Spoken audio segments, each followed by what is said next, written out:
فرزند زہرا یہ حالات برے ہیں۔ کاشانۂ بصیرت ویب سائٹ، واٹس ایپ اور یوٹیوب چینل پر مشتمل ایک ایسا مکمل پلیٹ فارم جس پر محروم بصارت کے لیے بالخصوص اور تمام افراد کے لیے بالعموم سینکڑوں کی تعداد میں مستند اسلامی کتب دستیاب ہیں۔ لہذا گزارش ہے کہ آپ اپنی ذمہ داری نبھاتے ہوئے کاشانۂ بصیرت کی ویب سائٹ کو وزٹ، واٹس ایپ چینل کو فالو اور یوٹیوب چینل کو سبسکرائب کرنے کے ساتھ ساتھ بیل آئیکن کو پریس کیجئے تاکہ آپ علم کے حصول کے ساتھ ساتھ مذہب اہل بیت کی اشاعت میں بھی اہم کردار ادا کرتے رہیں۔ کاشانۂ بصیرت۔ حالات برے ہیں۔ السلام علیکم ورحمۃ اللہ وبرکاتہ۔ سامعین، آپ سماعت فرما رہے ہیں میزان الحق، جو کہ جواب ہے شیعہ نوجوانوں کی ہدایت کا سبب بننے والے سوالات کا۔ تالیف ہے علامہ محقق آیت اللہ سید جعفر مرتضیٰ حسینی العاملی کی، ترجمہ اور اضافات سید سبطین علی نقوی امروہوی صاحب کی۔ آج ہم آپ کے سامنے اس کی 57 ریکارڈنگ نمبر 57 پیش کر رہے ہیں۔ صفحہ نمبر 665 ہے اور سوال نمبر فصل نمبر ہے 3 اور باب نمبر ہے 7، جو کہ تقیہ سے متعلق ہے، اور سوال نمبر نہیں لکھا ہوا ہے۔ سوال ضمیمہ، بریکٹ میں ضمیمہ، اور آگے ہے تقیہ کے معنی۔ علی علیہ السلام شیعوں کے عقیدہ تقیہ کے بارے میں کہتے ہیں: تقیہ نفاق، دوروئی، باطل کے ساتھ ملی بھگت اور اس سے خوف کھاتے ہوئے اس کے مقابلے میں ہتھیار ڈالنا ہے۔ اس سوال کا جواب یہ ہے: نمبر 1، بہتر ہوتا کہ آپ امام علی علیہ السلام کے قول کا متن میں حوالے کے ذکر کر دیتے تاکہ ہم اس کی جانب رجوع کر سکتے، اس پر تفکر کرتے اور اس قول کو امام سے نسبت کی تحقیق کرتے۔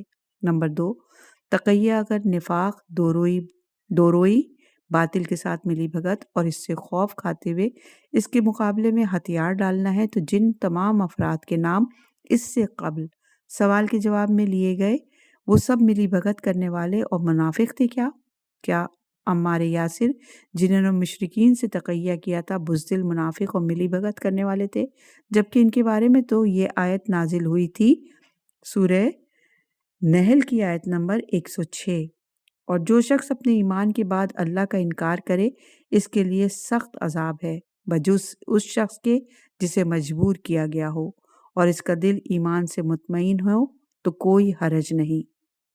نمبر 3، اگر تقیہ کے معنی بزدلی، نفاق اور ملی بھگت ہے، پھر خدا نے اس کا حکم کیوں دیا اور فرمایا سورہ آل عمران کی آیت نمبر 28 میں: ہاں اگر تم ان کے ظلم سے بچنے کے لیے کوئی طرز عمل اختیار کرو تو اس میں مذائقہ نہیں، اور عمار کے بارے میں فرمایا سورہ نحل کی آیت نمبر 106 میں: جو شخص اپنے ایمان کے بعد اللہ کا انکار کرے اس کے لیے سخت عذاب ہے، بجز اس شخص کے جسے مجبور کیا گیا ہو اور اس کا دل ایمان سے مطمئن ہو تو کوئی حرج نہیں۔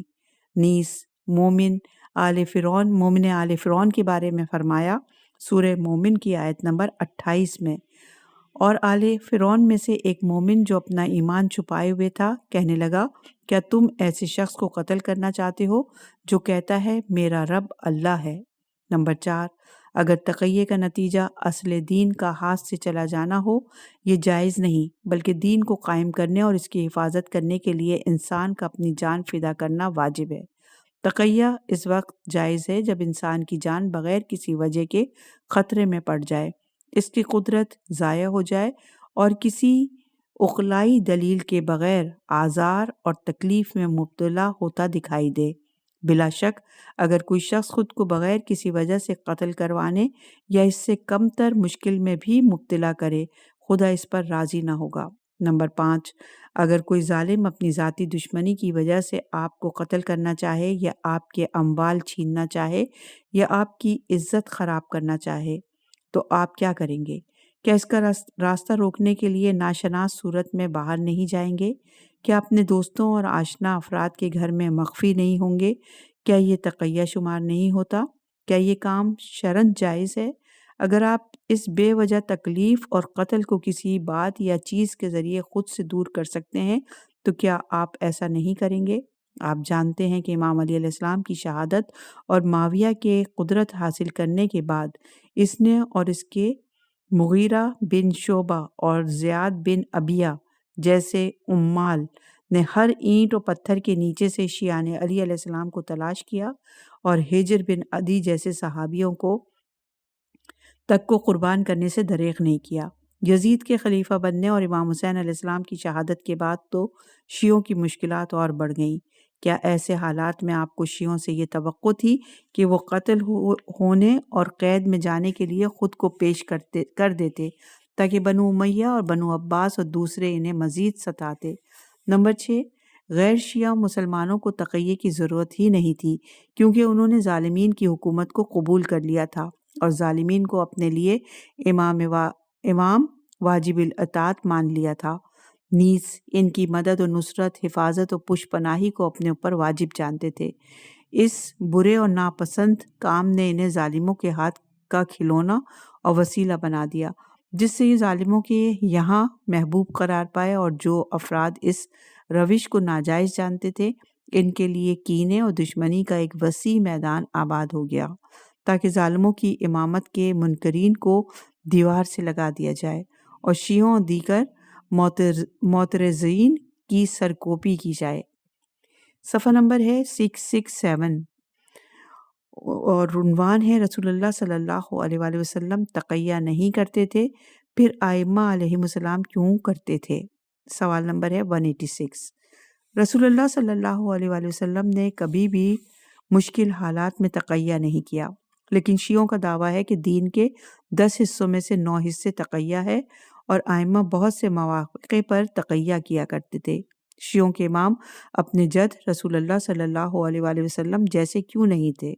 جواب: اہل سنت مورخین نے نقل کیا کہ قریش کی سختی کے خوف سے رسول اللہ صلی اللہ علیہ وآلہ وسلم 3 سال کے عرصے تک پنہا طور پر کار تبلیغ انجام دیتے رہے۔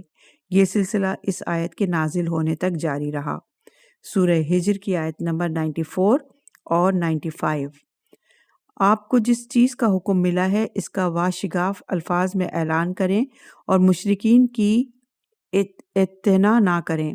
آپ کے واسطے ان تمسخر کرنے والوں سے نمٹنے کے لیے یقیناً ہم کافی ہیں۔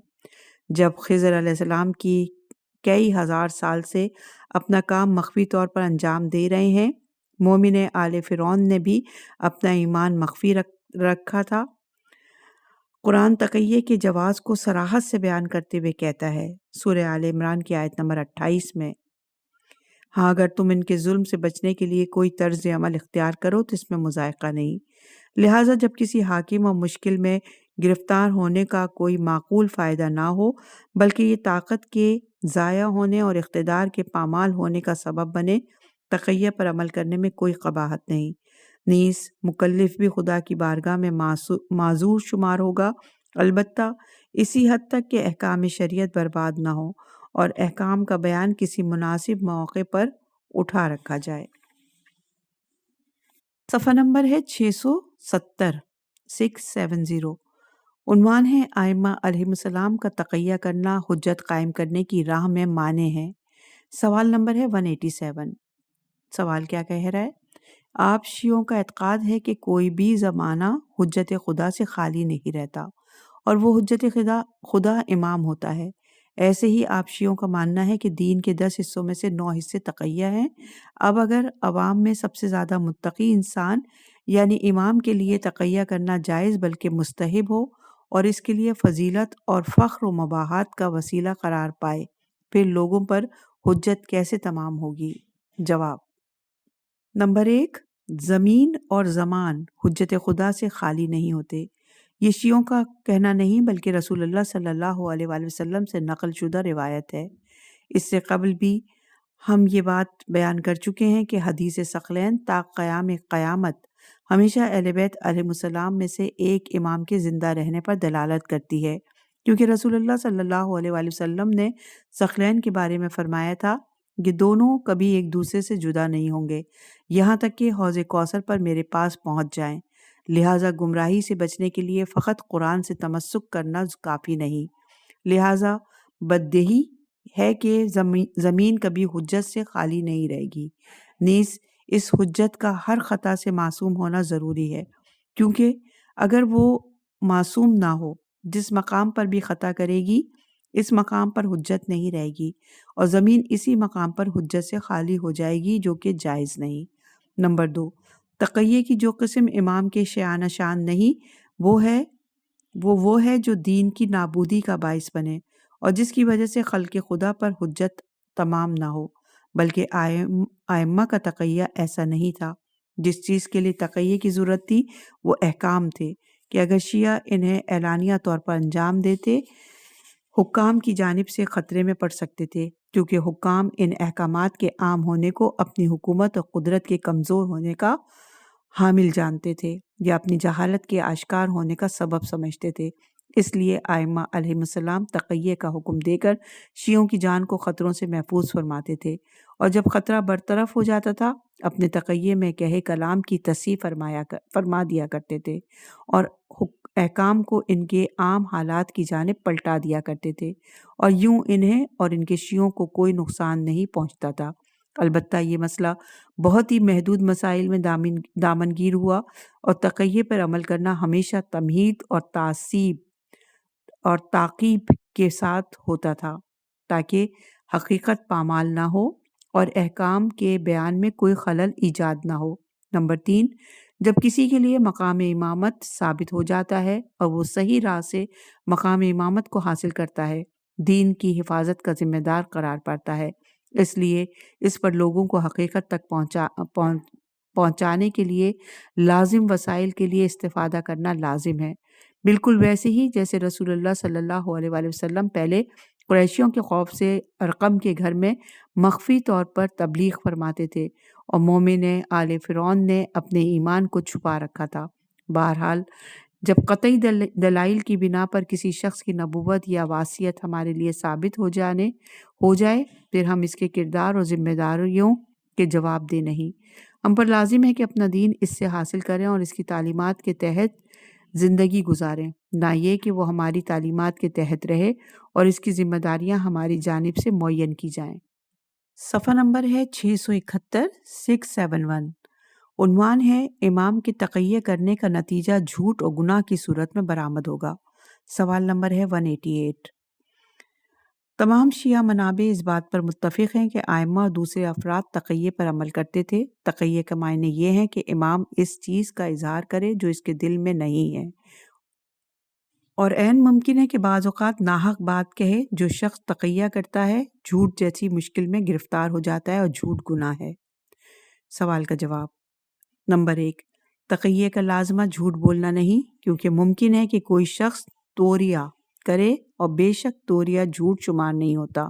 جب رسول اللہ صلی اللہ علیہ وآلہ وسلم کسی غزوے پر جانا چاہتے تھے توریہ فرمایا کرتے تھے اور حقیقت کو مخفی رکھتے تھے، پس کیا رسول اللہ صلی اللہ علیہ وآلہ وسلم بھی نعوذ باللہ جھوٹ بولا کرتے تھے اور اس وجہ سے معصوم نہیں رہے تھے؟ توریہ کے معنی یہ ہے کہ انسان ذو معنی بات کرے اور ان میں سے ایک معنی کی نیت کرے۔ اب اگر سننے والے نے دوسرا مطلب سمجھا تو اس میں کہنے والے کی گردن پہ کوئی ذمہ داری عائد نہیں ہوتی۔ منقول ہے کہ ایک جماعت کسی شخص کا امتحان لینا چاہتی تھی، اس سے پوچھا رسول اللہ صلی اللہ علیہ وآلہ وسلم کا جانشین کون ہے؟ اس نے کہا وہی جس کی بیٹی اس کی ہمسر ہے۔ اہل سنت سمجھے کہ اس کی مراد ابو بکر ہے، جبکہ شیعہ سمجھے کہ اس کی مراد امام علی علیہ السلام ہے۔ اس کی ایک اور مثال جناب عقیل کا واقعہ ہے۔ معاویہ نے عقیل کو ممبر پر جا کر امام علی علیہ السلام پر لعنت کرنے کا حکم دیا۔ وہ ممبر پہ گئے اور کہا امیر المومنین معاویہ نے مجھے علی پر لعنت کرنے کا حکم دیا ہے، بس اس پر لعنت کرو کہ خدا، فرشتے اور تمام لعنت کرنے والوں کی اس پر لعنت ہو۔ سائل کو کہاں سے معلوم ہوا کہ ائمہ علیہ السلام ایسے خطرات سے بچنے کے لیے اس قسم کے طریقے استعمال نہیں کرتے تھے؟ نمبر 2، اگر آپ نے نبی، وصی نبی یا کسی مومن شخص کو پناہ دے رکھی ہو اور کوئی ظالم شخص اس کی تلاش میں ہو اور اسے قتل کرنا چاہتا ہو اور اسے ڈھونڈتے ہوئے آپ تک آ نکلے، کیا اس کی پناہ گاہ اس ظالم شخص کو بتانا اور اس کے اسباب قتل فراہم کرنا جائز ہوگا؟ آپ اس موقع پر سچ بولیں گے جس کا نتیجہ کسی نبی،